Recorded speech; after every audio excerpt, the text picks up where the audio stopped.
네, 안녕하세요. 소개받은 간호부 교육 전담 간호사로 근무하고 있는 김영민입니다. 다시 한번 반갑습니다. 저는 이번 공개건강 강좌에서 나도 할 수 있다 심폐소생술이라는 주제로 여러분들께 강의를 하게 되었습니다. 오늘 이렇게 많이 참석해 주셔서 감사드리고, 오늘 이 교육은 가장 기본적이면서도 아주 중요한 교육이라고 생각이 돼요. 그래서 교육을 통해서 이론적인 부분을 알고 가시지만 분명히 뒤에 나중에 실습을 한번 하실 텐데, 실습을 통해서 꼭 한번 내가 어떻게 심폐소생술을 하면 되는지 알고 가셨으면 좋겠습니다. 그래서 오늘 재미있고 효과적인 교육이 되었으면 하는 바람입니다. 오늘 제가 말씀드릴 부분은요, 첫 번째로 심폐소생술이란 무엇인가, 다음은 심폐소생술이 왜 중요한가, 그리고 심폐소생술을 한다면 정확하게 어떻게 해야 되지, 그리고 가슴 압박 소생술을 한번 실습을 해볼 예정이고요. 이제 실습이 끝나면 나중에 앉아서 주의사항은 뭔지 조금 마무리 정리하는 시간을 가지고 교육을 마치도록 하겠습니다. 일단 먼저 심폐소생술이란 뭔지 알고 계셔야 될 것 같은데요, 많이들 알고 계시는 부분입니다. 한번 같이 얘기를 좀 해봤으면 좋겠는데요. 심장과 폐 활동이 멈췄을 때 심장을 직접 어떻게 해야 되죠? 네, 압박. 감사합니다. 압박. 그 다음에 폐에 뭐를 불어넣어서? 네, 호흡 또는 공기를 불어넣어서 뇌에 마지막으로 결과적으로는 산소를 공급하는 생명을 구할 수 있는 응급처치법입니다. 그래서 이제 심정지 환자들한테서 우리가 가슴 압박도 하고 인공호흡도 하고 필요하면 제세동기를 적용을 해서 심정지 있는 환자들을 자발순환 회복을 시키는 게 목적이에요.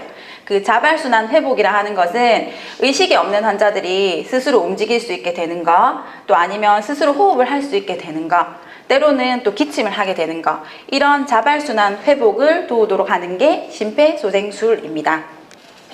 그러면 심폐소생술은 왜 중요한지 많이 알고 계시겠지만 한번 조금 말씀을 드리면요, 저희가 옛날에 생각을 해보면 예전에는 119 구급차가 지나갈 때 차들이 막 꽉 막혀 있으면 길을 비켜주세요 하고 사이렌도 울리고 방송을 하면서 이렇게 길을 비켜 겨우겨우 지나갔었는데, 요즘에는 인식이 엄청 많이 바뀌었죠. 119 구급차 소리가 들리면 어디서 오는지 확인을 하고 그 좁은 길도 내가 비켜줘서 119 구급차가 먼저 지나갈 수 있게끔 하는, 이렇게 인식이 많이 바뀌었는데, 이제 그러면서 심폐소생술이 중요하고 119 구급차들은 빨리 길을 비켜줘야 되고 시간을 다투는 일이구나, 이런 인식들은 많이 알게 되었는데, 그럼에도 불구하고 병원 밖에서 심정지 환자들한테서 소생술을 제공해서 환자를 살리는 생존율은 되게 낮은 실정입니다. 그래서 이게 인식이 중요하고, 그래서 교육이 많이 늘어나고 여러 경로를 통해서 심폐소생술을 어떻게 해야 된다라고 TV나 뭐 유튜브 등등에서도 접하고 있지만, 통계적인 수치가 아직 낮은 걸 보면 막상 그런 상황이 생겼을 때 직접적으로 내가 용기 내서 하는 상황이 좀 낮은 것 같습니다. 그래서 오늘 이제 교육을 통해서 꼭 실습을 한번 해보라고 권유를 드리고 싶고요. 우리나라도 이제 생활 방식이나 음식들이 모두 서구화가 되고 심혈관 환자들이 많아지고 노령화 사회로 드러나면서 심정지가 점점 더 많이 발생하는 추세입니다. 그래서 이에 따라서 심폐소생 교육도 필요하고 여러분들이 아는 것이 중요하다고 생각이 되어서 한번 말씀드려 보았습니다. 심폐소생술은 응급 상황에서 생명을 구할 수 있는 핵심 기술이죠. 이를 알면 우리가 이제 일상생활에서 심정지 환자가 있으면 그런 상황을 대비를 할 수 있습니다. 여기에 보면 손가락으로 숫자 4분 이내 제대 빨리라고 적혀 있는데요, 심정지가 발생한 순간부터 4분까지는 그 환자들의 골든타임입니다. 심정지가 발생하고 4분이 지나면 그때부터 뇌 손상이 시작이 되기 시작해요. 그래서 1분이 지날 때마다 뇌 손상 비율이 많이 높아지고요. 10분이 지나면 뇌사 상태가 되고 때로는 사망으로 이룰 수 있습니다. 그래서 이 심장 정지가 발생한 환자들에게서는 4분 이내가 중요한데요.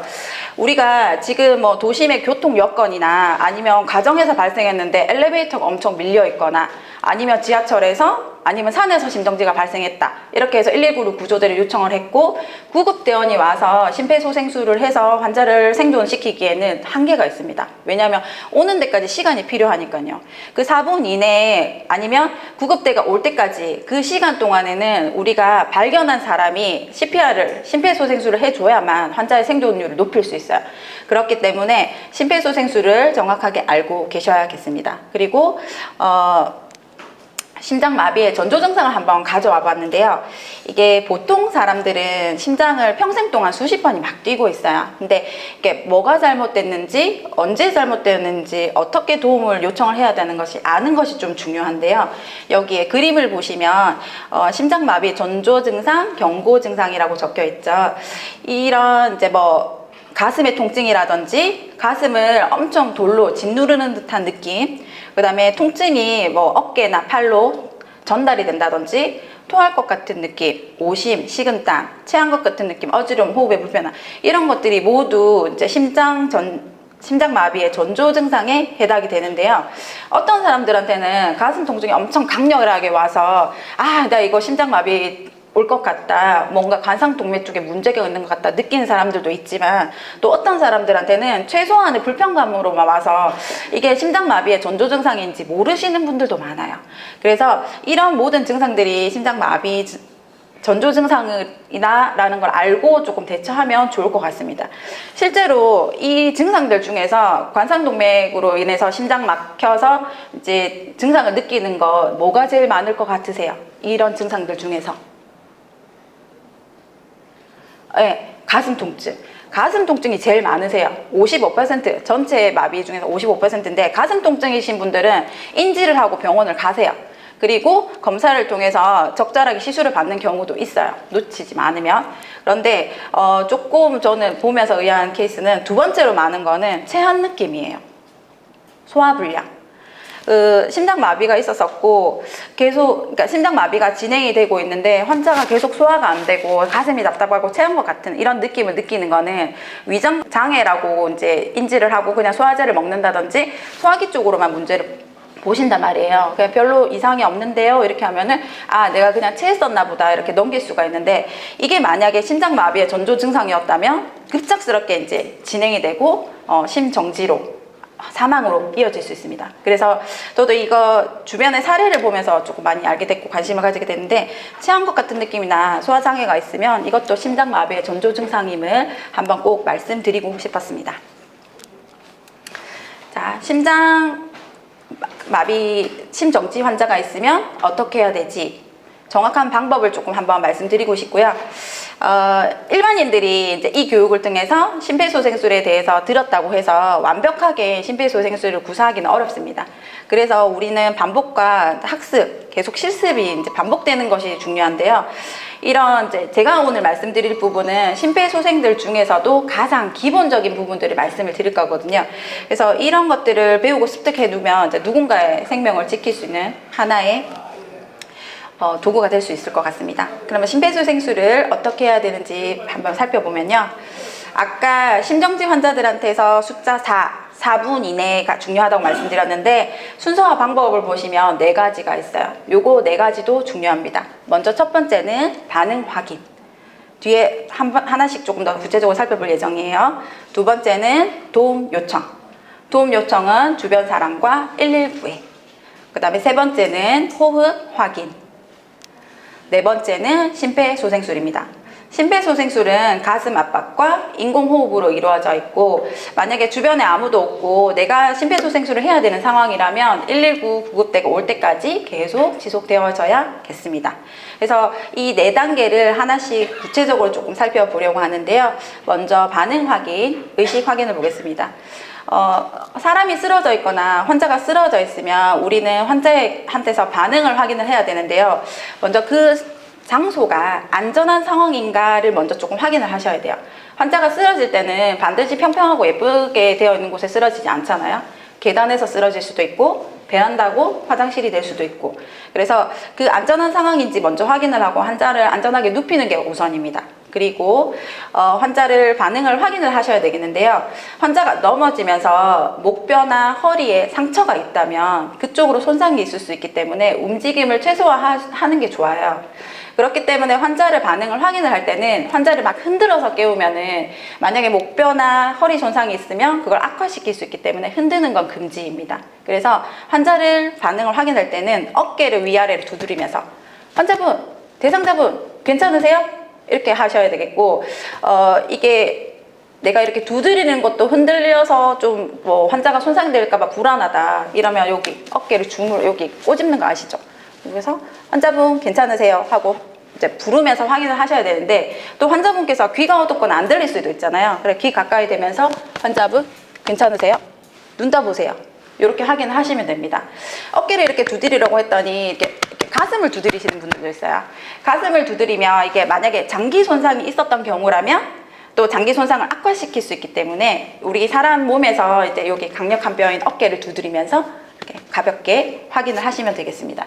그래서 의식이 있나 없나를 먼저 확인을 하시고요.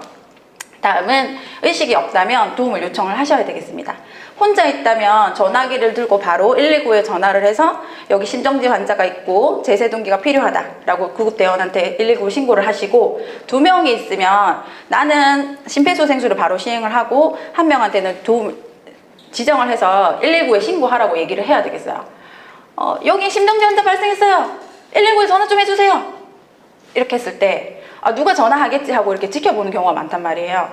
그렇기 때문에 내가 보이는 가까이 보이는 부분에 마스크 쓰고 안경 끼신 여자분 119에 신고 좀 해주세요. 이렇게 정확하게 누군가를 지정을 해서 하셔야지 예 제가 신고하겠습니다 하고 신고를 진행을 하게 됩니다. 그래서 2명이 있으면 지정해서 도움을 요청을 하시면 되겠습니다.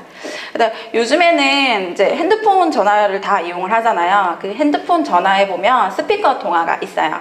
그래서 스피커 통화를 연결하고 바닥에 내려놓은 채 구급상담원의 요원과 지시, 상담에 따라서 이제 심폐소생술을 진행을 하는 경우가 많고, 조금 더 나아가서 요즘에는 영상통화 기능도 있잖아요. 알고 계시죠? 이게 통화 화면인데 하단에는 스피커 누르면은 스피커폰이 돼서 크게 소리가 들리게 되는 거, 그 다음에 영상통화를 누르면 영상통화 화면으로 전환이 되는 거. 핸드폰마다 기능이 다르겠지만 갤럭시 기능은 이렇게 영상통화 기능도 있습니다. 그래서 이렇게 영상통화를 하면서 실제적으로 도움을 구급상담과 상담을 하면서 이제 가슴 압박 소생술이라든지 인공호흡에 대해서 도움을 받는 경우도 있습니다. 그래서 119에 신고할 때는 이렇게 구급상담 대원들이 진정을 시키고 어디냐, 위치를 정확하게 말을 해라, 환자의 상태는 어떻냐, 내가 혹시 미리 시행한 응급처치가 있었나요? 이런 것들 물어보면 침착하게 거기에 대해서 대답을 하시면 되겠습니다.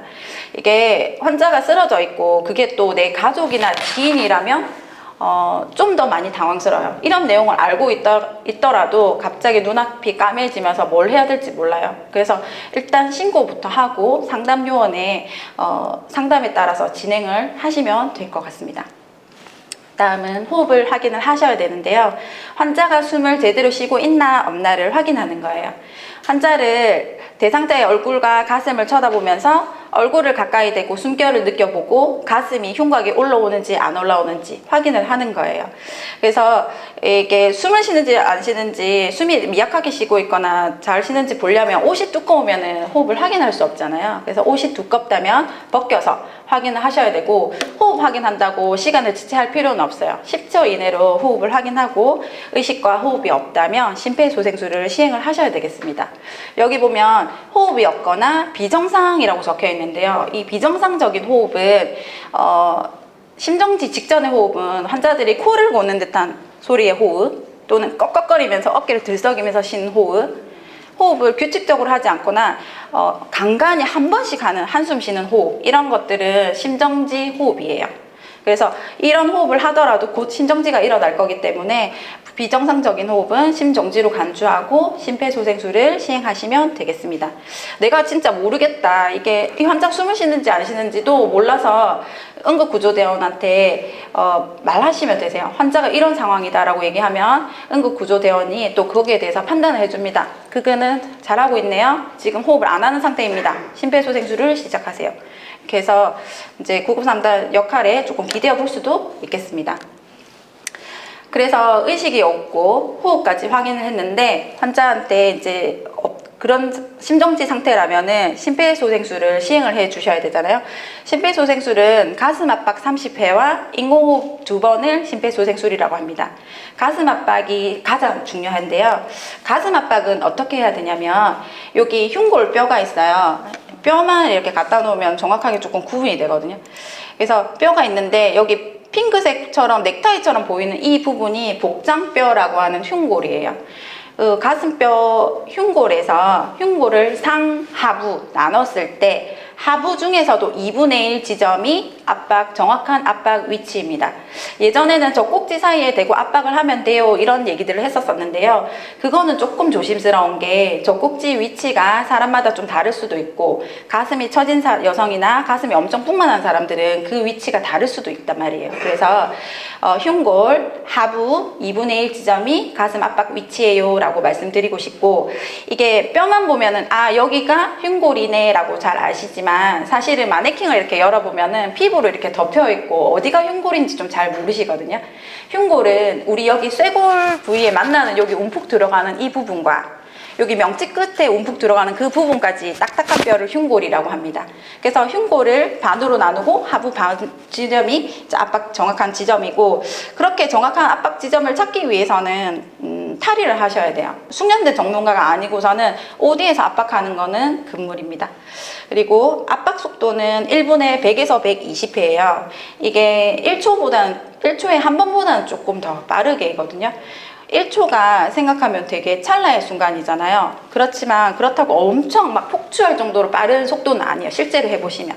그래서 1분에 100에서 120회 나중에 실습하실 때 제가 카운터 해드릴 거거든요. 거기에 맞춰서 압박을 해보시고 이 정도 속도구나 라고 이제 몸으로 조금 느끼시면 좋을 것 같습니다.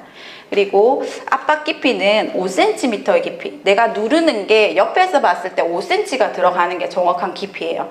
그래서 이 5cm가 생각보다 깊고 내가 진짜 압박하는 게 5cm가 되나 안 되나 잘 모르시잖아요. 그래서 이게 심폐소생술 애니를 통해서 한번 해보시는 게 중요하다고 계속 말씀드립니다. 그래서 정확한 압박 위치, 속도, 깊이는 실습을 통해서 한 번 더 재확인하시도록 부탁을 드리고, 아무리 제대로 압박을 하더라도 이 압박하는 장소가 물렁물렁하거나 기울어져 있거나 이렇게 하면 압박이 제대로 해도 압박이 제대로 들어가지 않아요. 그렇기 때문에 딱딱하고 평평한 바닥에서 압박을 시행을 하셔야 되겠고, 그렇게 옮길 수 없는 상황이다 하면 밑에 딱딱한 걸 대서라도 압박하는 부분에서는 정확하게 압박이 들어갈 수 있게끔 해야 되겠습니다. 그리고 옷 위에서 압박하는 거는 위치 확인도 안 되지만은 옷의 재질 때문에 압박하다가 내 손이 미끌려서 이제 늑골을 골절시키거나 할 수도 있거든요. 그래서 가급적이면 옷을 벗겨서 압박을 하셔야 되는데 이제 여성분이라서 좀 그렇다 이러면 압박할 수 있는 그 부위만 조금 노출시켜 가지고 압박을 하셔야겠습니다. 압박의 위치를 말씀드렸는데요. 압박하는 손 모양을 조금 말씀드릴게요. 일단 팔을 두 개 푹에서 쭉 한번 뻗어 보실래요? 환자분들? 우리 보호자분님들하고 이렇게 쭉 뻗어서 깍지를 껴보세요. 깍지를 끼세요. 그래서 깍지를 끼고 손가락을 뒤로 젖혀보세요. 딱 나란히 된 상태에서 젖히면은 여기 요 손꿈치 부분만 동그랗게 보이는 거 보이세요? 내가 압박을 할 때는 환자 몸에 요 한쪽 손에 손꿈치만 닿아야 해요. 압박을 할 때는 손바닥 전체가 아닙니다. 손꿈치 부분만 닿아야 하고요. 제가 깍지를 끼라고 말씀을 드렸지만 깍지 끼기가 힘드신 분들은 두 손을 포개서 하셔도 괜찮아요.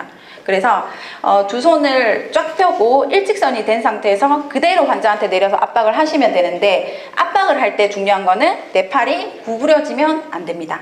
그 부분을 조금 주의를 하시고, 깍지를 끼고 손가락을 이렇게 뒤로 젖혀서 들라는 이유는 압박 부분만 흉골만 압박을 해야 되는데 손가락이 내려가 있으면 이 갈비뼈 쪽도 같이 이렇게 압박이 되면서 갈비뼈가 부러질 수가 있어요. 그렇기 때문에 깍지를 의도적으로 내가 좀 손을 딱 들고 하셔야 되겠고, 하다 보면 좀 체력이 떨려서 힘이 빠져가지고 손이 내려가거든요. 그럼 딱 그거 인지하고 다시 딱 들고 이렇게 하셔야 되겠습니다. 자, 이 내 압박의 자세를 한번 보실게요. 나는 그 환자의 어깨 넓이만큼 다리를 벌리고 팔꿈치를 수직으로 한 상태에서 허리에 체중을 실어가지고 압박을 하셔야 돼요. 그래서 허리의 힘으로 압박을 하셔야지 팔의 힘으로 누른다는 생각은 아닙니다. 그래서 한번 해보셔야 되고, 언제까지 압박을 해야 돼요? 하면 구급체가 도착하거나 환자 의식이 돌아올 때까지 압박을 하시면 되겠습니다. 이게 조금 양질의 가슴 압박을 위해서는요, 우리가 압박을 해서 누르는 것도 중요한데, 이제 한번 누르면 피가 온몸으로 쫙 퍼지고 나면 눌렀던 부분을 한번 올려주셔야 돼요. 5cm 누른 만큼 다시 원상복귀를 시켜주셔야 돼요. 그만큼 다시 피가 모여야지 다음 압박을 눌렀을 때 피가 다시 잘 전달되기 때문이에요. 근데 여기서 이제 한번 누르면 한번 이완시켜 주셔야 됩니다 라고 일단 말씀을 드리니까, 한번 눌렀을 때 손을 떼버리시는 경우가 있어요.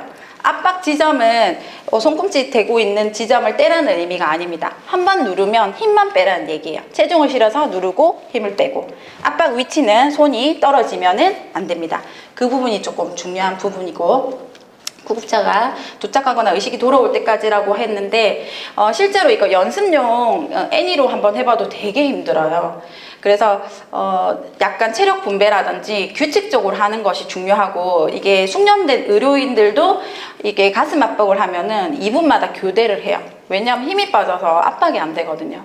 그래서 교대할 수 있는 사람이 있으면 2분이 아니더라도 힘이 빠진다 싶으면 교대해 주세요 이렇게 해서 누군가 와서 다시 교대를 해서 가슴 압박이 지속이 될 수 있고, 구급대가 올 때까지 계속 심폐소생술이 이어질 수 있도록 해야겠습니다. 자, 이거는 가슴 압박 주의, 아까 잘못된 예인데요. 이렇게 압박을 할 때 팔이 구부러지면은 체중을 실지 못하고 제대로 압박이 되지 않는다는 점과, 압박을 하다가 손가락이 환자 몸에 닿으면 갈비뼈 골절을 일으킬 수 있어서 그 부분을 주의해야 된다고 한번 사진을 넣어 보았습니다. 심폐소생술 가슴 압박 30번을 하고 나면 인공호흡을 2번을 해줘야 돼요, 사실은. 그런데 입에 입에 이물질이 있거나 아니면 환자가 뭐 약물 같은 걸 복용을 해서 중독의 위험이 있거나 입안에서 피를 흘리고 있거나, 나 인공호흡 하기 싫은데 잘 못할 것 같은데 자신이 없는 경우에는 가슴 압박만 실시하셔도 괜찮습니다. 응급처치 심폐소생술 할 때 이제 이런 것들이 조금 서툰 사람들은 인공호흡을 할 때 환자 기도를 충분히 열지 않고 인공호흡을 하게 되면은 인공호흡을 안 하고 가슴 압박만 하는 것보다 못한 상황이 발생할 수가 있어요. 그래서 내가 정확하게 알지 못하고 잘 모르겠다, 이런 상황에서는 좀 꺼려진다 이러면은 가슴 압박만 충실히 하셔도 됩니다. 진짜 그래도 돼요? 물어보시면 통계 자료도 있어요. 이게 보면 가슴 압박만 했는 경우와 가슴 압박을 했고 제대로 되지 않은 인공호흡을 한 경우를 소생을 비교를 해보면 제대로 된 가슴 압박만 하더라도 소생률은 높습니다. 그렇기 때문에 가슴 압박만 충실히 해도 되지만, 그래도 인공호흡을 어떻게 해야 되는지 한번 좀 살펴보면요, 기도 확보가 중요합니다. 기도 확보를 한 방법은 한 손으로는 이마를 뒤로 젖히고 나머지 다른 손으로는 턱뼈를 들어 올리는 방법입니다. 여기 이제 사진이 조금 잘 보이실지 모르겠어요. 환자가 이렇게 평평하게 누워 있을 때는 여기 혀가 있어서 여기 하얀색 공기 들어가는 길이 2가지가 있는데 제일 앞에 있는 게 기도예요. 가만히 누워 있으면 혀가 기도를 막고 있죠. 심정지 환자들은 이렇습니다. 의식 있는 환자들은 이렇지는 않아요. 심정지 환자들은 이렇게 혀가 기도를 막게 되어 있어요. 그렇기 때문에 머리를 뒤로 기울이고 턱뼈를 들어 올리면은 이렇게 기도가 열리는 자세가 됩니다. 그래서 인공호흡을 하더라도 기도가 막혀있는 상태에서 아무리 잘 인공호흡해도 의미가 없겠죠. 그래서 기도를 충분히 잘 연 상태에서 인공호흡을 해주시면 됩니다. 인공호흡의 방법은 내 숨을 대상자에게 배에 공기를 불어넣는 거예요. 근데 제가 보면 가로에서 보통 호흡이라고 적어놨잖아요. 내 숨을 있는 힘껏 후 하고 다 불어넣을 필요는 없어요. 환자가 한번 숨을 쉴 정도만 불어넣으시면 돼요. 그래서 아까 기도를 연 자세에서 대상자의 코를 막고 내 입과 환자 입을 꽉 새지 않게 막고서 1초에 한 번씩 2번 불어 넣으시면 돼요. 그리고 불어 넣을 때는 시선을 가슴 쪽으로 보고 내 숨을 훅 이렇게 불어 넣었을 때 환자 흉곽이 올라오는지, 내가 분 호흡이 잘 들어갔는지를 확인을 하시면 되겠습니다. 인공호흡 할 때 주의사항이 있어요. 아까 머리 뒤로 젖히고 턱뼈를 들어 올리라고 했는데 턱뼈가 아니라 여기 턱 안에 피부를 이렇게 누르면은 오히려 기도를 막는 상황이 연출이 될 수 있어요. 그렇기 때문에 턱뼈를 잘 들어 올리시라는 거. 그 다음에 경추, 목뼈 손상이 있으신 분들은 머리를 뒤로 젖히다가 오히려 더 신경 손상을 유발할 수 있거든요. 그럴 때는 그런 기도 여는 자세 하지 마시고요. 가슴 압박만 계속 하시면 되세요. 인공호흡을 하지 마시고. 그 다음에 인공호흡을 하는 거는 10초 이내로. 지금 사실은 가슴 압박이 더 중요하거든요. 그래서 인공호흡 한다고 시간을 많이 허비하지 마시고, 아까 호흡 확인도 10초 이내로 하라고 말씀드렸죠. 지금 인공호흡도 기도 열고 호흡 후 두 번 하는 거 10초 이내로 하시고 가슴 압박으로 이어지면 되겠고요. 아까 보통 호흡을 넣으라고 했는데 과도하게 숨을 많이 불어넣게 되면은 위쪽으로도 기도 아니라 식도 쪽으로 위에도 공기가 들어가서 구토를 유발할 수 있어요. 심폐소생술하다 구토 왜 이렇게 하게 되면 또 다시 기도를 막는 상황이 되겠죠. 그렇기 때문에 보통 호흡을 후 하라고 말씀을 드렸고, 인공호흡 하는 동안에는 가슴 압박을 멈추고 인공호흡을 시행하시면 되겠습니다. 그래서 인공호흡을 한다고 시간이 지체되면 가슴 압박을 그만큼 못하기 때문에 10초 이내로 하라고 조금 말씀을 드리고 싶습니다. 가슴 압박 소생술 그 동영상을 조금 잠깐 한번 보시고 제가 또 말씀을 드리고 싶은데요. 자, 이거 제가 한번 찍어봤거든요. 앞에 의식 확인하고 주변의 도움 요청 호흡 확인은 빼고 가슴 압박 소생술만 한번 보도록 하겠습니다. 안전하고 평평한 딱딱한 바닥이어야 되고요. 가슴 압박 위치를 정확하게 확인하기 위해서 옷을 열었습니다. 팔을 구부리지 않고 체중을 이용해서 압박을 하게 됩니다. 팔과 바닥은 수직을 이루어야 되는 게 맞고요. 1분에 100에서 120회. 1초에 한두 번이라고 생각하시면 되겠고요.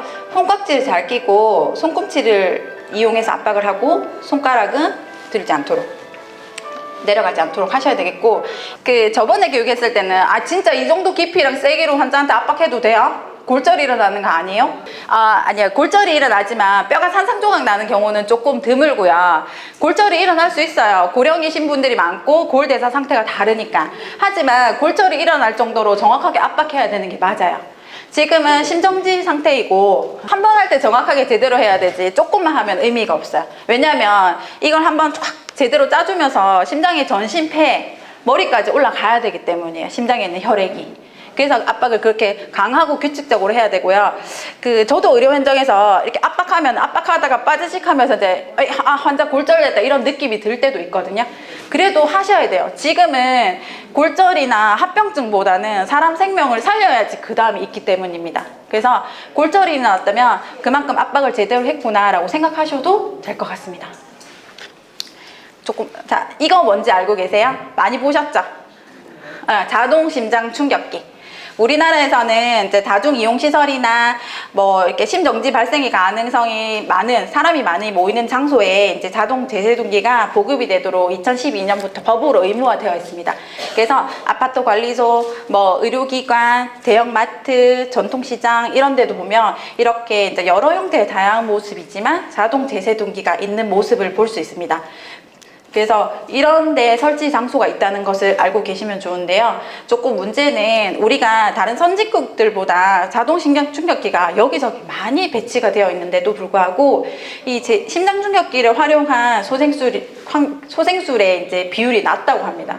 그래서 이거는 왜 그럴까 생각해 보니까 교육할 때 이제 직접적으로 잘 못 해보니까 그렇지 않나 이런 생각이 좀 들어서 오늘은 제가 자동 제세등기도 한번 가져와 봤어요. 여러 형태의 모습이지만 자동 제세등기를 꺼내가지고 열면은 이렇게 생겼어요. 이렇게 생겼고 일단은 전원 키는 게 먼저예요. 전원을 키면은 그 다음부터 얘가 다 알아서 말을 해줘요. 전원은 대부분 다 1번, 2번, 3번으로 표시가 되어 있고 1번 버튼을 눌러볼게요. 삐 하면서 환자 가슴에 패드를 부착하세요. 환자 가슴에 패드를 부착하세요. 패드 커넥터를 전멸 등 패드가 이렇게 있어요. 패드가 이렇게 생겼고 이거는 여기 환자 오른쪽 가슴 밑에, 쇄골 밑에, 이거는 왼쪽 가슴에 붙이라고 이렇게 그림도 그려져 있어요. 그래서 이걸 뜯어서 환자에 딱딱 붙이고, 커넥터를 붙이라는 거는 전기 충격이 환자한테 전달돼야 되기 때문에 이 코드를 꽂으라는 의미입니다. 꽂았어요. 그럼 꽂고 나면은 분석 진행 중입니다. 분석을 하는 거예요. 얘가 저대로. 접촉 금지. 접촉 금지. 그 다음에 분석을 하고 있어요. 접촉금지 우린 지켜보고 있습니다. 제세동 해야 합니다. 그러면 얘가 재세동을 해야 되는지 안 해야 되는지 알려줘요. 그러면 재세동을 해야 되면 자동으로 충전이 돼요. 그 다음에 환자 옆에서 떨어지세요 하거든요. 실시하세요. 지금 재세동 실수하세요. 이렇게 누르면 3번 버튼이 깜빡깜빡해요. 1번은 전원이고 2번은 패드 부착이고 3번은 전원이니까 재세동이 필요하면 전기적 자극을 준다는 의미입니다. 충격 버튼을 이 전기적 자극을 쿵 줄 때는 환자 몸에서 또 다 떨어져야 돼요. 환자를 잡고 있으면 그 전기 자극이 나한테도 전달이 될 수 있기 때문에. 제세동 그래서 실시. 재세동 하세요 해볼게요. 제세동 실시되었습니다. 재세동이 준비되었습니다. CPR 시작하세요. 네. 재세동, 예, 감사합니다. 재세동이 시행이 되었고, 그 다음에 필요하면은 CPR을 하세요. 이 재세동기가 뭐냐면요. 이제 심정지가 일어나는 여러 가지 이유들이 있어요. 그런데 이제 심정지들 중에서도 심장의 정기적인 자극이 부정맥으로 인해서, 심정지가 오는 경우에는 재세동을 한번 딱 정기적 충격을 해주면 심장이 정상적으로 돌아오는 경우가 많아요. 그런 경우 심실세동이라는 부정맥일 때는 자동 재세동기를 해줘야만 치료가 됩니다. 그래서 심장 충격기가 중요하고요. 그런 환자들한테 적용해 주는 것입니다. 전원을 켜고 패드를 부착하세요. 적혀 있는데 이 패드를 부착하는 순간에도 가슴 압박 소생술은 계속 하고 계셔야 돼요. 손을 떼시면 안 돼요. 계속 하고 있고 이제 모니터 이게 패드도 부착하고 커넥터도 연결을 했어요. 그 다음에는 얘가 심장 리듬 분석할 거니까 접촉 금지하세요. 그때 모두 손을 다 떼는 겁니다. 손을 떼시고 재세동이 필요하면은 재세동이 필요합니다. 전기 충전하겠습니다 하면 충전하는 동안에 다시 압박을 하세요. 그러니까 충전이 완료되었습니다. 전기적 자극을 주세요. 이렇게 하면은 모두 다 손을 떼고 접촉 금지 상태에서 전기적 자극을 줍니다. 주고 나면은 우리는 심장이 정상 리듬으로 돌아왔다 하더라도 가슴 압박 소생술을 2분을 더 하는 게 원칙입니다. 그렇게 해서 환자를 소생을 하는 단계가 되겠습니다. 이게 조금 궁금하시면 나중에 끝나고 한번 살펴보고 만져보셔도 괜찮습니다. 이거는 저희 기관에 있는 자동 재세동기고요. 저희는 의료기관이기 때문에 각 층마다 의료용 재세동기가 있어요. 그거를 이용해서 환자분들을 살리는데 이제 심폐소생술하는 데 쓰는데 이거는 자동 심장 충격기가 우리 병원에 한 대가 있고 1층 로비에 카페 맞은편에 보면 이렇게 AD 통이라고 이렇게 표시가 되어 있고 들어가 있습니다. 이 통을 이렇게 열면요. 통을 열고 이렇게 재세동기 꺼내면 이렇게 깜빡깜빡 이렇게 사이렌이 울리면서 삐 소리가 나요. 그거는 도난 방지 목적이 아니고요. 주변에 응급 환자 발생했다. 누가 재세동이 필요하네. 이런 의미라고 생각하시면 되겠습니다. 자, 주의사항 이제 마지막입니다. 환자가 우리가 심폐소생술 할 때 제일 중요한 거는요. 의식이 없다고 해서 환자를 직접 병원으로 데려가지 않으셔야 됩니다. 많이 하는 실수 중에 하나고요. 119에 먼저 신고하는 게 먼저입니다. 다음은 인공호흡에 자신이 없으면 가슴 압박만이라도 하셔야 되는 거. 다음은 환자가 이상하면 아니면 자녀분들이 제일 이상하면은 제일 먼저 전해야 할 거는 가족이나 아는 사람이 아니라 119에 신고하는 거입니다. 그래서 이런 부분 주의사항 부분은 조금 말씀드렸고요. 정리 중요한 4가지 4분 이내에 심정지 환자들은 다시 심폐소생술을 시행해야 되는데 심폐소생술 순서와 방법은 반응 확인, 도움 요청, 그 다음에 호흡 확인, 그 다음에 가슴 압박만이라도 제대로 요 정도까지만 알고 계셔도 환자들을 살리고 내 가족을 살리고 하는 데는 많이 도움이 될 것 같습니다. 참석해 주셔서 감사드리고요. 또 이렇게 우리 실습해 주셔서 감사합니다. 수고 많으셨습니다. 감사합니다.